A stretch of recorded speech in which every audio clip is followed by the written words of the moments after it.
అంజలి సమర్పణ చేస్తూ ఈ యొక్క కార్యక్రమాన్ని ఇంత భక్తి శ్రద్ధలుగా మండల కాలం నుండి నిర్వహణ చేసినటువంటి శ్రీమాన్ గుండా వెంకటేష్ పద్మావతి గారులను కూడా అభినందిస్తూ ఈ యొక్క సభయందు ఆసీనులై ఉన్నటువంటి భక్త మహాశయులందరికీ కూడా హృత్పూర్వకంగా ఓం నమో నారాయణాయ స్మరణలు తెలియజేస్తూ ఒక చిన్న భగవన్నామం చెప్తాను, అనగలరు అందరూ కూడా.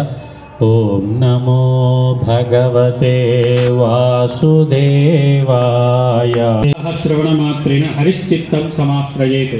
సదాసేవ్య 2 సార్లు ప్రయోగం చేస్తారు. సదా అంటే ఎల్లప్పుడు కూడా మీరు సేవించండి. దేన్ని సేవించాలంటే భాగవత కథను చక్కగా సేవించండి అంటే పుస్తకం పెట్టి పూలు వేయటమని కాదు. భాగవత గ్రంథాలన్నీ కూడా పుటలు ఒక్కొక్కటి తెరిచి అధ్యయనం చేసి దాన్ని బాగా ఏం చేయాలంటే మనస్సులో స్థిరం చేసుకునేందుకు మననం చేయాలి. సదాసేవ్య ఎప్పుడు కూడా ఈ విధంగా మీరు భాగవత కథ అధ్యయనం శ్రవణం మొదలైనవన్నీ కూడా చేస్తూ ఉండండి. చేస్తే మీకు కలిగే ప్రయోజనం ఏమిటంటే హరిశ్చిత్తం సమాశ్రయం.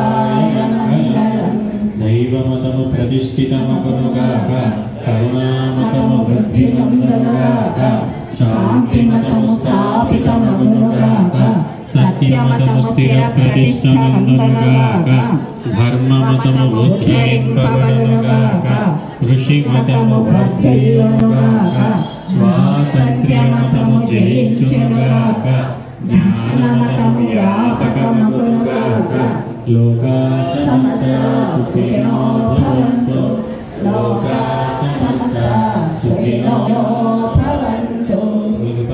ఆదిత్య సహిష్ణుర్గతి సత్తమః. ఓం నమో నారాయణాయ స్వాహా. సర్వాఖండ పరుషో దారుణో ద్రవిణ ప్రదా. విసుః సర్వదుఃఖ చోపాయ స్వధిరయో